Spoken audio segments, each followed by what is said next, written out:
Hello students, हम लोग अपने सीरीज को आगे बढ़ा रहे हैं और आज हमारा थर्ड लेक्चर है आपकी इस सीरीज में। इसके पिछले दो लेक्चर में हमने आपको लेवल ऑफ ऑर्गेनाइजेशंस पढ़ाए थे। फिर लास्ट लेक्चर में आपको सिमेट्री के बारे में बात की थी। इस लेक्चर को हम डिकोडिंग ऑफ एनसीईआरटी नाम दे रहे हैं क्योंकि वास्तव में हम कुछ नया नहीं कर रहे हैं। इनमें हम उन बच्चों की मदद करना चाहते हैं जिनके लिए एनसीईआरटी एक हौवा बना हुआ है। उनको ऐसा लगता है कि एनसीईआरटी काफी ज्यादा ऐसी किताब मानी जाती है जो हमको समझ में नहीं आएगी। इट्स अ क्वाइट सिंपल, बस जरूरत है थोड़ी समझ, थोड़ा कॉन्सेप्ट और थोड़ी ईमानदारी बरतने की। तो यस, तो हम अपने उसी टॉपिक में आगे बढ़ रहे हैं और आज हमारा जो टॉपिक है, and yes this one is a diploblastic and triploblastic organisation. इस टॉपिक को पढ़ने से पहले पहले आप ऐसे समझ लीजिए कि जैसे मान लीजिए हमारे पास एक समय ऐसा होता है कि हम एक जाइगोट के फॉर्म में, मान लीजिए हम यहाँ से शुरू करते हैं। तो आज जाइगोट हैं तो फिर ये जाइगोट डिवाइड करना शुरू करता है और डिवाइड करता हुआ ये मल्टी सोलरिटी स्टेज पर आता है, यानी एक से ज्यादा सेल्स बन जाती हैं, दो, फिर चार, फिर आठ एंड सो ऑन। फिर इनकी संख्या बढ़ती जाती है। फिर एक समय ऐसा आता है डेवलपमेंट के दौरान कि ये जो सेल्स होती हैं डिफरेंशिएट होना शुरू होती हैं, जिन्हें हम लोग नाम देते हैं दैट इज जर्म लेयर्स। यानी वो जर्म लेयर्स में तब्दील होती हैं और यही जर्म लेयर आगे चल के पूरा ऑर्गेनिज्म बनाता है। तो हमारा टॉपिक इसी पर आधारित होगा, इन जर्म लेयर पर। तो यस, तो पहली बात कही जा रही, animals in which the cells are arranged in the two embryonic layers. इस एम्ब्रियोनिक लेयर का मतलब हमारे इस जर्म लेयर से ही है, जहां पर सिर्फ दो एम्ब्रियोनिक जर्म लेयर होती है। यस, एक कहलाती एक्टोडर्म और दूसरी कहलाती एंडोडर्म। तो जाहिर है ये टर्म डिप्लोब्लास्टिक कहलाए। डिप्लो का मतलब दो। इसको आप इनकी भाषा में पढ़िए कि वो जानवर इन विच सेल्स आर अरेंज, जो बॉडी सेल्स हैं वो दो एम्ब्रियोनिक जर्म लेयर्स में हैं। या फिर मेरी भाषा में पढ़िए, ऐसे कोई ऑर्गेनिज्म जहां पे पूरा शरीर सिर्फ दो ही एम्ब्रियोनिक जर्म लेयर से बना हो, सिर्फ दो ही जर्म लेयर से बना हो। They are formed either by the ectoderm और एंडोडर्म। तो ये सिर्फ दो ही एम्ब्रियोनिक जर्म लेयर्स हैं। अब सर, इसके एग्जाम्पल की बात करें तो एग्जाम्पल इसका आता है सिलेंट्रेट्स। दिस सिलेंट्रेट ही सिर्फ क्यों, जबकि हम जब बात पोरीफेरा की पढ़ते हैं तो पोरीफेरा में भी ये बात आ जानी चाहिए कि भाई खाली सिलेंट्रेटा ही हम एग्जाम्पल के तौर पे क्यों लिख पाते हैं। यहाँ ये गौर करना बेहद जरूरी है। तो अब जरा नीचे समझ के देखिए, जैसे जब हम पोरीफेरा की बात करते हैं तो कई जगह हमने देखा है किताबें लिखती हैं कि वो भी डिप्लोब्लास्टिक है, लेकिन मैं सहमत नहीं हूँ। इसे डिप्लोब्लास्टिक कहना गलत है, क्योंकि जब आप जर्म लेयर कहना शुरू कर देते हो तो इस जर्म लेयर को आप टिश्यू के नाम से जानते हो। तो टिश्यू शब्द आपके पोरीफेरा में इस्तेमाल होता ही नहीं है। तो जब पोरीफेरा में कोई टिश्यू शब्द का इस्तेमाल नहीं होता है तो फिर आप इस जगह पर ये टिश्यू शब्द का प्रयोग नहीं कर सकते। इसीलिए हम लोग यहाँ पर पोरीफेरा का एग्जाम्पल नहीं लेते हैं, ये ध्यान रखिएगा। हाँ, ये अलग बात आती है कि अगर कभी सिलेंट्रेटा ना दिया जाए तो आप पोरीफेरा कह लीजिएगा, ये आपकी एक अपनी चॉइस हो सकती है। तो बात खत्म हो गई। हाँ, एक और बात आती है कि इन जो दो जर्म लेयर्स आपको बताई जा रही हैं, इन दोनों जर्म लेयर्स के बीच में अनडिफरेंशिएटेड का मतलब जिसे हम एम्ब्रियोनिक जर्म लेयर के फॉर्म में नहीं कह सकते, वहां पर एक शब्द आता है मीजोग्लिया। तो मीजोग्लिया शब्द इस्तेमाल करते हैं, दोनों के बीच में पाई जाती है। ये एम्ब्रियोनिक जर्म लेयर नहीं होती है। अगर आपने पहले से पढ़ रखा है तो इस जगह पर एक बहुत बढ़िया सी सेल का बहुत बढ़िया मूवमेंट होता है, दैट इज इंटरस्टिशियल सेल। वैसे तो इंटरस्टिशियल सेल आप पढ़ेंगे, they are responsible for the regeneration in the cylindrate, लेकिन इसी के माध्यम से ये एक जगह से दूसरी जगह जाती हैं। तो हमारी डिप्लोब्लास्टिक की बात पूरी हो गई। डिप्लोब्लास्टिक उन्हें कहते हैं ऐसा कोई ऑर्गेनिज्म जहां पे संपूर्ण शरीर का फॉर्मेशन सिर्फ दो ही जर्म लेयर से होता हो तो वो कहलाएंगे डिप्लोब्लास्टिक। या दूसरी भाषा में कहें, जहां पे शरीर की सभी कोशिकाएं सिर्फ दो एम्ब्रियोनिक जर्म लेयर में बनी होती हैं और ये दो एम्ब्रियोनिक जर्म लेयर की वजह से ही ये डिप्लोब्लास्टिक कहलाता है। एग्जाम्पल के तौर पे ये पहली चॉइस सिलेंट्रेट ही होगी, लेकिन अगर ये ऑप्शन ना दिया हो तो आप पूरी फेरा की तरफ जा सकते हैं, लेकिन पूरी फेरा करेक्ट आंसर नहीं है। दूसरी बात कही गई, इन जानवरों में जब आप बॉडी वॉल पढ़ोगे तो इनके बीचों बीच में एक नॉन सेलुलर, अनडिफरेंशिएटेड इसलिए भी कह रहे हैं, कोशिकाएं नहीं है, non cellular non embryonic layer पाई जाती है, उसे हम लोग कहते हैं मीजोग्लिया। कहीं कहीं पर इस शब्द को मीजोहाइल के नाम से भी बोला गया है, लेकिन टिपिकली सिलेंट्रेट्स में हम मीजोग्लिया ही कहते हैं। अब दूसरा देखें, दोज एनिमल, कुछ ऐसे भी जानवरों का जिक्र करेंगे हम जहां पर developing embryo has third embryonic germ layer, यानी तीन जर्म लेयर हैं, and third one is the what, mesoderm. ये जो मीजोडर्म होती है एम्ब्रियोनिक लेयर है, और जो मीजोहाइल या मीजोग्लिया की बात कर रहे हैं वो नॉन एम्ब्रियोनिक लेयर है। ये एम्ब्रियोनिक लेयर का हमने जिक्र किया, यानी यहाँ पर बॉडी जो सेल्स होती हैं वो तीन एम्ब्रियोनिक जर्म लेयर से बनी होती हैं, तो ये कहलाते हैं ट्रिप्लोब्लास्टिक। तो बस ये सिलेंट्रेटा से आगे बढ़िए, सर प्लेटीहेल्मिन्थेस से लेकर कॉर्डा तक के जितने भी मेंबर्स होंगे बिना किसी एक्सेप्शन के दे आर ऑलवेज ट्रिप्लोब्लास्टिक। तो इस जगह पे बात यहीं पे पूरी भी हो जाती है कि हम अपने यहाँ कह पाते हैं कि सिर्फ या तो हम डिप्लोब्लास्टिक हैं या ट्रिप्लोब्लास्टिक, इस जैसे कि डायग्राम में दिखाया गया। ये जो इसमें दो डायग्राम आपको दिखाए जा रहे हैं, इस जगह पे अगर देखें तो जो हमारा पहला डायग्राम है दिस A1, यहाँ पे देखें तीन एम्ब्रियोनिक जर्म लेयर दिखाई जा रही है, लेकिन जो बीच में लिखा है ये मीजोग्लिया लिखा है, इसलिए कंफ्यूज मत होइएगा, ये एम्ब्रियोनिक नहीं है। इसीलिए देखें आप यहाँ पर कोई सेलुलर कंपोजिशन नहीं दिखाया गया। तो जो मीजोग्लिया है ये नॉन सेलुलर होती है, नॉन सेलुलर, इसी को आप नॉन एम्ब्रियोनिक भी कह सकते हैं। सर दूसरा ट्रिप्लोब्लास्टिक जहां पर दिखाया जा रहा है वहां मीजोडर्म लिखा जा रहा है और ये सेलुलर लेयर है दिस। तो यही बेसिक डिफरेंस है, इस पे आप जब कभी ध्यान रखिएगा, क्योंकि एनसीईआरटी के डायग्राम थोड़े ज़्यादा महत्वपूर्ण माने जाते हैं। हम लोग कहते हैं बहुत ध्यान से देखना चाहिए, क्योंकि यही डायग्राम एग्जाम में रिफ्लेक्ट होते हैं, तो हमको रिलेट कई बार नहीं कर पाते। देखिए मोर और लेस डायग्राम एक जैसा दिख रहा है, डिफरेंस सिर्फ इस जगह पर है कि मीजोग्लिया नॉन सेलुलर दिख रही है और जो मीजोहाइल है वो सेलुलर दिखाई दे रही है। तो ये रहा हमारा डिप्लोब्लास्टिक एंड ट्रिप्लोब्लास्टिक, जहां पर हम कह पाए कि डिप्लोब्लास्टिक के एग्जाम्पल में सिलेंट्रेट और ट्रिप्लोब्लास्टिक में प्लेटिहेल्मिन्थेस से लेकर कॉर्डेट। जी, हमारा अगला टॉपिक है, इसी के आगे सीक्वेंस बढ़ाते हैं, and that is coelom. Coelom का हिंदी में या सरल भाषा मतलब होता है body cavity this. Actually body cavity का मतलब सिंपल ये ना समझा जाए कि वो कोई भी कैविटी जो आपके शरीर में पाई जाती है उसे हम बॉडी कैविटी कह देते हैं, ऐसा नहीं है।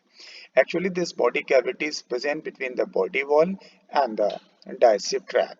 जो आपके पास, जैसे हम आपको एक अलग से डायग्राम में ऐसे दिखाना चाहें, ये जैसे सरल तरह से हम मान लें कि ये हमारा एक जो है तो ये हमारे पास एक बॉडी वॉल थी, इसमें मैं आपको एक एलिमेंट्री कैनाल जैसा स्ट्रक्चर दिखाना चाहूँ, और एलिमेंट्री कैनाल भी मैं कोशिश करूंगा पूरी बने, यानी एक हिस्सा माउथ कहलाए और दूसरा हिस्सा एनस कहलाए, ऐसे। तो एक्चुअली जो हम लोग अपने यहाँ पर इस टॉपिक में जिक्र कर रहे हैं वो सिर्फ इस बात का जिक्र कर रहे हैं कि आप जो है बॉडी वॉल को पहले समझ पाएं। तो यहाँ पर हमने आपसे कहा कि ये जो बॉडी वॉल का हम कहना चाहते हैं, इनके बीच में जो गैप है इसे आप समझेंगे सीलोम। क्या, तो अब सीलोम है या नहीं है, दो बातें रह जाती हैं। अगर सीलोम है किसी के शरीर में यानी बॉडी कैविटी है तो उसे हम सीलोमेट कहते हैं, और नहीं है तो सबसे लास्ट में आके देखें ये सीलोमेट है। लेकिन एक और खास बात है जिसको हम लोग कभी सिंपल लैंग्वेज में ध्यान नहीं देते, बॉडी कैविटी की बात तो ये समझ में थोड़ी थोड़ी आती है कि भाई कैविटी तो नजर है, लेकिन इस जगह पर खास बात ये है कि इसकी जो लाइनिंग होनी चाहिए इस जगह पे, जब भी आप बॉडी कैविटी का जिक्र करेंगे तो इसकी जो लाइनिंग होती है इस यहाँ पे, and that must line by the mesoderm. ये किसी भी साइड से देखेंगे, आप इस साइड से देखें तब भी मेसोडर्मल लाइनिंग होनी चाहिए, और इस साइड से देखें तब भी मेसोडर्मल लाइनिंग होनी चाहिए। ये इसका एक कंपलसरी पॉइंट है। तो अब बात आती है एसिलोमेट हम कहें किसको।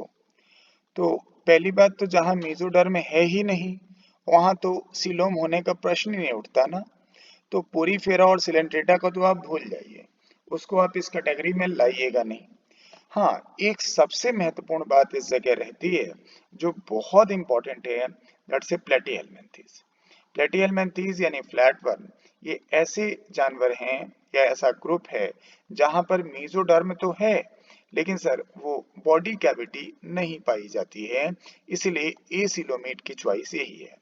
यहाँ थोड़ी सी टेक्निकल प्रॉब्लम है, आपके सही आंसर प्लेटीहेल्मिन्थेस ही है, लेकिन आप कई बार देखेंगे हम ऑप्शन को बड़ा तोड़ मरोड़ के पेश करते हैं। तो कुछ जगह पर आपको इसका ऑप्शन में सर पोरीफेरा एंड स्पॉन्जेस या और सिलेंट्रेट भी मिलेंगे जो उतने सही नहीं है, क्योंकि जहां मेसोडर्म है ही नहीं वहां पर ऐसी चीज सोचना गलत है। इसलिए जो इसमें 3 डायग्राम में जो थर्ड डायग्राम एसिलोमेट का दिखाया गया है, ये जताते हुए कि जो सबसे बीच में दिखाया गया है ये मेसोडर्म है, ताकि आप देखें कि मेसोडर्म तो है इनके पास लेकिन फिर भी बॉडी कैविटी नहीं है। खैर हम पढ़ लें इसको। प्रेजेंस और absence of the body cavity between the body wall and the gut wall is very important in the classification। यही ये आपके पास जो बाहर की तरफ है ये बॉडी वॉल समझ लें दिस, और ये वाला हिस्सा जो ग्रीन पेन से हम शो कर रहे हैं ये गट वॉल कह रहे हैं। तो कहा जा रहा है कि पाया जाना या ना पाया जाना, यानी प्रेजेंस और absence of the cavity between the body wall and the gut wall is very important for classification, and they are asking about the coelom. The body cavity which is lined by mesoderm is known as an coelom। यानी compulsory बात कही जा रही है कि इसकी lining जो होनी चाहिए वो मेसोडर्म से ही होनी चाहिए। Animals passing possessing coelom are called coelomate। भाई जिनके पास सीलोम है उन्हें हम सीलोमेट कह देंगे। तो सीलोम सच्ची बच्ची पहली बार एनलिडा नाम के फाइलम में आया। एनलिडा के पहले सीलोम नहीं है। आप कहोगे कि सर एसिलोमेट तो प्लेटीहेल्मिन्थेस है, लेकिन इस एनलिडा और प्लेटीहेल्मिन्थेस के बीच में एक ऐसा फाइलम है जिसको हर एग्जाम ने अपना दिल खोल के पूछा है, and that is एस्केहेल्मिन्थेस। यहाँ पर सीलोम तो नहीं पाया जाता, यहाँ एक फॉल्स सीलोम का जिक्र होता है, दैट इज स्यूडोसीलोम। यानी एक कैविटी तो पाई जाती है जिसे लेकिन हम स्यूडोसीलोम कहते हैं। क्यों कहते हैं भाई फॉल्स सीलोम क्यों है? इसलिए है क्योंकि सर यहाँ पर एक तो मेसोडर्मल लाइनिंग नहीं है, क्योंकि हम लोग तो यही शर्त रख रहे हैं कि भाई मेसोडर्मल लाइनिंग होनी चाहिए, तो ये नहीं है, ये ध्यान रखें। दूसरी खास बात इस जगह पे है कि वास्तव में एक डेवलपमेंटल स्टेज में एक शब्द आता है that's a blastocoel. Yes, blastocoel blastula stage में आती है। सर वही ब्लास्टोसील बचा रह जाता है, ऐसे तो सब में खत्म हो जाता है, that is replaced by the gastrocoel, लेकिन अगर ये प्रेजेंट रह गया and that appears as a pseudocoelom, that is Aschelminthes. तो जहां पर आप देखेंगे सीडोसील उस जगह पे आप सेकेंड डायग्राम देखें अपने इस जगह पे जो डायग्राम दिखाए जा रहे हैं, तो जब सेकेंड डायग्राम देखेंगे तो यू विल रियलाइज कि यहाँ पर पाउचेस के फॉर्म में दिखाया जा रहा है। देखें ये आपकी गट वॉल हो गई, ये बॉडी वॉल हो गई, इसके बीच में जिसे आप बॉडी कैविटी समझ सकते थे वास्तव में यहाँ पे छोटे छोटे पाउचेस हैं। यही बात यहाँ लिखी भी गई होगी। In some animals the body cavity is not lined by mesoderm. कुछ जानवर ऐसे हैं जहां बॉडी कैविटी मेसोडर्म से लाइन नहीं होती है। इंस्टेड यानी इसके बजाय mesoderm is present in form of the scattered pouches in between the ectoderm and endoderm. यानी छोटे छोटे पाउचेस के फॉर्म में है। यानी कुल मिला के हमारे पास तीन शब्द आए। एक कहलाया सीलोमेट, यानी जहां बॉडी सीलोमिक कैविटी पाई जाएगी। सवाल आता है कि सर सीलोमिक कैविटी या सीलोम है क्या? तो ये बॉडी वॉल और गट वॉल के बीच का गैप है, लेकिन that must be lined by the mesoderm. जहां पर है उसे हम सीलोमेट कहेंगे। तो एनलीडा हमारा सबसे पहला फाइलम है जहां से मिलना शुरू होता है और कॉर्डेट्स तक जाता है ये सीलोम। जहां नहीं पाया जाएगा सीलोम उसे हम एसीलोमेट कहेंगे एंड उसका आंसर प्लेटीहेल्मिन्थेस कहलाएगा। लेकिन सर कुछ ऐसे भी जानवरों का जिक्र हम जरूर करते हैं कि सर इनमें सर एक कैविटी तो पाई जाती है, लेकिन वो कैविटी कभी भी आपकी ट्रू सिलोमिक कैविटी के नाम से नहीं जानी जाती। ऐसा इसलिए है क्योंकि वो जो सिलोमिक कैविटी का हम जिक्र करते हैं वो सिलोमिक कैविटी हमारी and that is form by the persistence of the blastocoel, इसके रहने से हो जाती है और मेसोडर्मल लाइनिंग यहाँ नहीं पाई जाती है और वो छोटे छोटे पाउचेस पाए जाते हैं। अब अगर थोड़ी बात आप सोच सकते हैं भाई, यहाँ तक तो टेक्स्ट बुक की बात हो गई, लेकिन अगर मैं आपको थोड़ी सी बात और आगे बढ़ा के दिखाऊं कि भाई हम सिलोमिक कैविटी को और आगे पढ़ना चाहें तो यहाँ हम आपको थोड़ी सी बात कह सकते हैं। जैसे अगर हम आपको कहें कि हमारा जो सिलोम है या सिलोमिक कैविटी है ये दो प्रकार की है। एक कहलाता है दैट इज साइजोसील। अब ये टेक्स्ट बुक में नहीं है but I am trying to explain this. और दूसरा कहलाता है एंटेरोसील। ये सिलोम तो है लेकिन सर दोनों ट्रू सिलोम है, लेकिन जहां हम साइजोसील कहते हैं and this coelomic cavity is form by the that is splitting of mesoderm. जो मेसोडर्म है वो स्प्लिट हो जाती है तब बनता है। और यहाँ पर जो है वो एंडोडर्म जो आपकी गट है, गट के अंदर जो मेसोडर्मल लेयर है उससे डिराइव होता है। Think about the entero, entero का मतलब आंत। यानी सिलोमिक कैविटी अगर स्प्लिटिंग ऑफ मेसोडर्म से बनती है तो उसे हम साइजोसील कहते हैं, और अगर आंत से डिराइव होती है तो उसे हम एंटेरोसील कहते हैं। अब आप सोचोगे इसके ऑप्शंस क्या अलग अलग होंगे? सर बेहतरीन ऑप्शंस हैं। मीन्स ऑप्शन इतने इंपॉर्टेंट है कि you should be very careful about this अगर आप इसे पढ़ रहे हैं तो। सर अगर आप साइजोसील वाली जगह पे आए, यस हम साइजोसील वाली जगह पे अगर पहुंच रहे हैं तो यहाँ पर आंसर के नाम पे हमारे पास, हम पेन बदल दें क्योंकि ये क्लियर आपको नहीं दिखाई देगा। यस, तो अगर हम इस जगह दिखाएं तो सर एनलीडा है, आर्थ्रोपोडा है, मोलस्का है, और सर सबसे महत्वपूर्ण चीज वर्टिब्रेट है, not chordate. And talking about the vertebrate, ये चार फाइलम ऐसे Annelida, arthropoda, Mollusca and vertebrate. और जब हम इंटेरोसील की बात करते हैं तो हम आपको दो सीलोम बताएंगे, दो फाइलम। एक कहलाएगा इकाइनोडर्मेटा और दूसरा कहलाएगा, इन जनरल अगर हम कहना चाहें तो ये जो वर्टिब्रेट से पहले वाले जो लोग हैं उन्हें आप हटा दीजिए, यानी they are talking about the protochordates. तो प्रोटोकॉर्डेट्स में अगर आप देखेंगे तो वहां इंटेरोसील है। लेकिन ये बात हमने उन बच्चों के लिए बताई है जो ऊपर की लाइनों को समझ गए हैं, वही यहाँ तक पहुंचे हैं। अदरवाइज अगर आप सिर्फ एनसीईआरटी के लाइन पर हैं तो बात वहीं खत्म हो जाती है। यस, तो मैंने आज आपको जो है दो चीजों के बारे में बताया, ने दो टॉपिक के बारे में आपसे बात की। एक डिप्लोब्लास्टिक ट्रिप्लोब्लास्टिक। डिप्लोब्लास्टिक जहां पूरा शरीर दो आपके एम्ब्रियोनिक जर्म लेयर से बना है उसे हम लोग कहते हैं डिप्लोब्लास्टिक। एग्जाम्पल के तौर पे सिलेंट्रेट्स हैं। और जहां पे पूरा शरीर तीन एम्ब्रियोनिक जर्म लेयर से बना होगा वहां पर हैं सर प्लेटिहेल्मिन्थेस से लेकर कॉर्डेट तक सभी फाइलम। फिर सिलोम के आधार पे भी बांटने की बात हुई। ट्रू सिलोम जो होगा वो बॉडी वॉल और गट वॉल के बीच होगा, मेसोडर्मल लाइनिंग होगी, सर सिलोमेट कहलाते हैं। मैंने इसको आगे बताया, साइजोसील और इंटेरोसील। सर साइजोसील हम उन्हें कहेंगे सर जहां पर सर स्प्लिटिंग ऑफ मेसोडर्म से बनता हो, और इंटेरोसील उन्हें कहेंगे जहां पे mesodermal layer of the gut wall से बनता हो।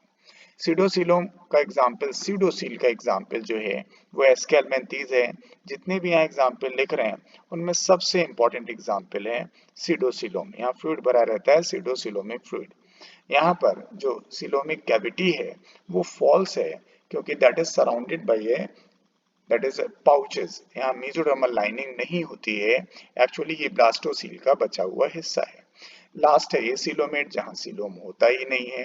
That answer is Platyhelminthes. आप हमने ये भी बताया कि स्पॉन्जेस एंड पोरीफेरा भी इसमें शामिल हो सकता है, लेकिन स्पॉन्जेस और पोरीफेरा में एक दिक्कत सिर्फ ये है कि वो फाइलम में मेसोडर्म है ही नहीं, इसलिए हम उसका जिक्र यहाँ पर नहीं करते हैं। तो ऐसे ही सीरीज में हम धीरे धीरे आपको छोटे छोटे टॉपिक्स पढ़ाते रहेंगे। अभी शुरुआती दौर है तो मैं आपको थोड़ा कम पढ़ा रहा हूँ, लेकिन I will try to complete your chapter in very short time. लेकिन शुरुआती दौर पे जाहिर है हम समझने की कोशिश करें। हम 2021 की बात कर रहे हैं, तो हम एनसीईआरटी को जो डिकोड कर रहे हैं, सर आपको कैसा लगता है ये कमेंट बॉक्स में ज़रूर बताएं। यस, कुछ बच्चे हमसे बार बार कह रहे थे, कमेंट्स में हमारे पास मैसेज आए कि आप ये बता दें कि अगर हमें आपकी वीडियो लेक्चर्स लेने हैं, क्लासरूम के लेक्चर लेने हैं, तो हमें कैसे मिलेगा। तो मैं एक बार फिर आपसे कहता हूँ, मैं कई वीडियो में ऐसा कह चुका हूँ, इट्स वेरी सिंपल कि आप प्ले स्टोर पे जाएं, डॉक्टर कमलेश नारायण के नाम से एक ऐप होगा, उसे डाउनलोड करें। उसमें जूलॉजी प्रीमियम कोर्स आप सर्च करें, ऑप्ट करें, वहीं पर आप पेमेंट कर दें। Online your mobile number will be activated. It's a very simple. ऐसे तो एक्चुअली उसकी कॉस्ट है 6000, but at this time by A offer you can get it by 2499, यानी 2500 रुपये में आप उसे पा सकते हैं। फिर भी वो तो बातें अलग हैं, क्योंकि वो इंफॉर्मेशन इंडिविजुअल टू इंडिविजुअल नहीं दी जा सकती, इसलिए मैंने इसी वीडियो के माध्यम से आपसे कह दिया। लेकिन ज़रूरी बात यह है कि हमारा इस तरह का जो प्रयास है आपको कैसा लगता है ये मुझे ज़रूर बताएं, because quite important for me, and I will be hopeful you will give your comment for this type of video lectures. Yes, good luck to all of you.